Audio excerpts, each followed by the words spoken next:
So hello everyone, क्या हाल चाल, कैसे हैं आप सभी। होपफुली आप सभी बढ़िया होंगे, मस्त होंगे और अच्छे से पढ़ाई वढ़ाई किए होंगे। और आज फाइनली आपका रिजल्ट आ गया और जिनका रिजल्ट आ गया उन रिजल्ट में बहुत सारी परेशानियां देखने को मिल रही हैं। कई लोग अपने रिजल्ट से भैया नाखुश हैं, ठीक है।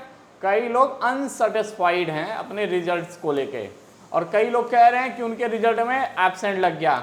कई लोग कह रहे हैं कि मेरे में लिखा है प्रमोटेड टू सेकंड सेमेस्टर, जबकि मेरा एक बैक लगा हुआ है, ठीक है। तो ये सारी बातें जानेंगे। और कई लोग ये हैं कि जो अनसेटिस्फाइड है वो ये कह रहे हैं कि नंबर कैसे बढ़ सकता है या कॉपी कैसे देख सकते हैं, तो कॉपी रीचेकिंग का प्रोसेस, ठीक है। तो रिजल्ट आ गया, रिजल्ट से आप भी परेशान है और आपको भी अपना रिजल्ट मतलब क्लियर करना है कि भैया हमें जानना है कि मैं कैसे करूं, क्या करूं। तो आज मैं आपको कंप्लीट प्रोसेस इस पूरे वीडियो में बताऊंगा। सबसे पहले अगर आप चैनल पहली बार देख रहे हैं तो भाई आज सब्सक्राइब करके जरूर जाइएगा और दोस्तों के साथ शेयर जरूर करिएगा। और ध्यान रहे, देखिए रिजल्ट जो आ गया अब वो बदलेगा नहीं। अपने सेकंड सेमेस्टर एग्जाम की तैयारी आप बिल्कुल कर सकते हैं। तो इसके लिए आप एलयू अपडेट ऐप जरूर डाउनलोड कर लीजिएगा। चलिए बात शुरू करते हैं कि अगर आप अपने रिजल्ट से अनसेटिस्फाई हैं तो क्या करिए, ठीक है। सबसे पहले रिजल्ट चेक करने का प्रोसेस, अब कई लोग पूछ रहे होंगे तो बता देता हूं। देखिए सबसे पहले जिस तरीके से आपने एग्जाम फॉर्म भरा तभी तो आज रिजल्ट आया। तो जिस पोर्टल पे आपने एग्जाम फॉर्म भरा उसी पोर्टल पे आपको अपना एनरोलमेंट नंबर और पासवर्ड डाल के लॉगिन करना है भाई, ठीक है। एनरोलमेंट नंबर और पासवर्ड से लॉगिन करना है। लॉगिन करने के बाद एक कॉर्नर आएगा आपका एग्जामिनेशन का, उसमें एक रिजल्ट का कॉलम होगा बच्चों, ठीक है। रिजल्ट ऑब्लिक ग्रेड का कॉलम होगा, वहां से आप चेक कर सकते हो, ठीक है। वहां से आप चेक कर सकते हो। अब दूसरी बड़ी सबसे परेशानी क्या रहेगी, ठीक है। रिजल्ट से अनसेटिस्फाइड इग्नोर करिएगा, बाहर का साउंड थोड़ा सा, खाना वाना भी खाना जरूरी है, ठीक है। तो ये रिजल्ट चेक कर सकते हो। अब रिजल्ट आपने देख लिया और आप अनसेटिस्फाई हो कि भैया मेरे इतने कम नंबर नहीं आने चाहिए सेमेस्टर में, मेरा ये गलती हुआ या वैसे हुआ, तो उसके लिए आप निश्चिंत रहो। देखो सबसे पहले क्या करना है, आपको लखनऊ यूनिवर्सिटी की पोर्टल पे वेबसाइट पे जानी है, ठीक है। यहां पे जाओ, लखनऊ यूनिवर्सिटी की आपको वेबसाइट पे जानी है, ठीक है। आ जा भाई, हाँ लखनऊ यूनिवर्सिटी की वेबसाइट पे जानी है और यहां पे एक कॉलम पे क्लिक करना है फी पोर्टल का, ठीक है। इस कॉर्नर पे क्लिक करना और यहाँ पे आपको अपनी एक आईडी बनानी है स्टूडेंट सेंट्रिक सर्विस पे। तो यहाँ पे कौन कौन सी provisional certificate, migration, duplicate, degree correction, correction marksheet, view answer book का, मतलब आपको अपनी कॉपी देखनी है। अब इसके लिए आपको 300 रुपये पर पेपर देना होगा। तो यहाँ से आपको अपना रजिस्ट्रेशन करना है, रोल नंबर डाल के और वैलिडेट करिएगा, सारा डेटा आ जाएगा, ठीक है। तो पूरा डेटा इनके पास होता है। फिर आप एक अपनी आईडी जनरेट कर लीजिएगा और यहीं से आप अपने आंसर बुक देखने के लिए अप्लाई कर दीजिएगा। चाहे आप कैंपस में पढ़ते हो या बाहर पढ़ते हो, पढ़िए कहीं भी, अप्लाई यहीं से करना, ठीक है। अप्लाई कर दोगे, आपकी कॉपी आपके सामने दिखाई जाएगी और फिर बताई जाएगी। फिर वहां अनसेटिस्फाई होगे तो रीएवेल्युएशन के लिए चैलेंज करोगे, तो फिर आपके सामने एक टीचर बैठेगा, ठीक है। एक आपके सामने क्या होगा, टीचर बैठेगा। टीचर बैठने के बाद से वो क्या करेगा, आपकी कॉपी पूरा चेक करेगा दोबारा से, ठीक है।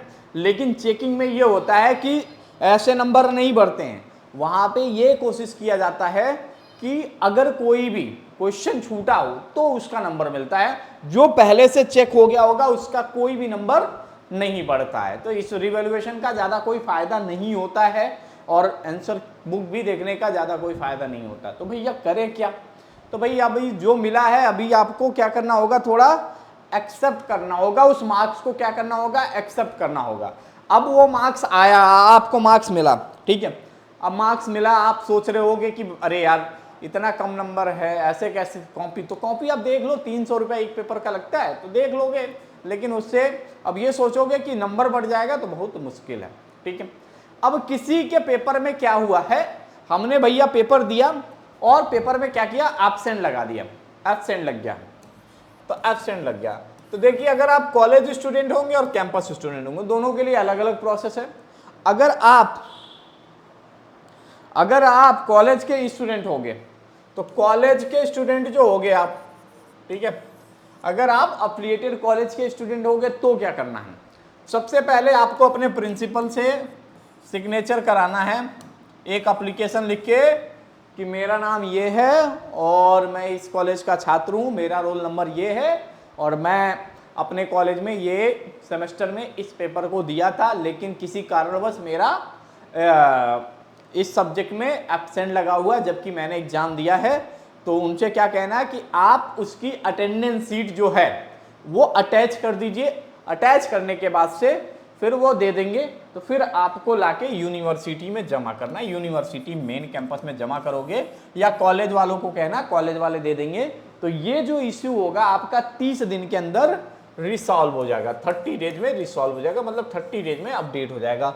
जो बच्चे कैंपस के हैं उनको सीधा यही काम करना है, डायरेक्ट कंट्रोलर ऑफिस में जाके एप्लीकेशन दे देना है कि भैया सुनिए, हमारा इस सब्जेक्ट के अंदर, इस सब्जेक्ट में हमारा बैक एब्सेंट लग गया है, तो इसको अपडेट करा दीजिए, मैं एग्जाम दिया हूँ, ठीक है।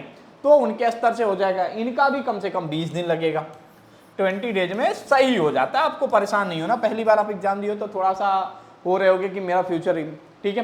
तो ये 2 डाउट आपके क्लियर हो गए, जिनके एब्सेंट लगे थे और जिनको कॉपी देखनी थी। अब अगला है कि हमारे रिजल्ट पे प्रोमोटेड लिखा हुआ है, हमने पेपर बिल्कुल नहीं दिया है और हमारे रिजल्ट पे प्रोमोटेड लिखा हुआ है, तो मैं करूँ तो करूँ क्या, ठीक है। अगर आपके रिजल्ट पे प्रोमोटेड लिख के आया है, प्रोमोटेड लिख के आया और किसी सब्जेक्ट में आपका बैक है, मतलब सपोज करिए किसी सब्जेक्ट में आपके, देखिए किनके पे ये लिख के आएगा, जिनका इंटरनल और एक्सटर्नल ये दोनों मिला के जिसका टोटल अगर 33 नहीं होगा, उन्हीं का प्रोमोटेड लिख के होगा। यहाँ पे IMP लिख के आया होगा जिस जिस सब्जेक्ट में आपका बैक होगा, और अब सेमली लिख देना है प्रोमोटेड इन नेक्स्ट सेमेस्टर, या ऐसे वो लिख के दे देते हैं, ठीक है। तो आपको अभी चिंता करने की जरूरत नहीं है, आपको अपने दूसरे सेमेस्टर की तैयारी करनी है और तीसरे सेमेस्टर में आपको पहले सेमेस्टर का इंप्रूवमेंट फॉर्म भर के एग्जाम देना होगा। समझे कि नहीं समझे? समझ गए ना? तो ये तरीका है पूरा। आपके रिजल्ट में जो खामियां थी, जो परेशानियां थी, बहुत बच्चों के साथ क्या हुआ है कि मार्क्स नहीं चढ़े हैं और वो थोड़े से परेशान थे।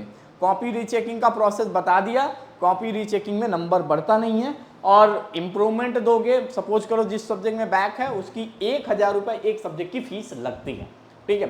तो ऐसे सिचुएशन ना बने, चाहते हो अच्छे से तैयारी करना तो अभी भी आपके पास टाइम है। LU अपडेट ऐप डाउनलोड कर लो, वहाँ से अपने सेमेस्टर की तैयारी स्टार्ट करो। कोई परेशानी हो हमें बताओ, हम आपकी कंप्लीटली मदद करेंगे। दूसरा एग्जाम आपका MCQ पैटर्न पे है, तो इसलिए थोड़ा सा फोकस रहिएगा। तो thank you so much for watching this video.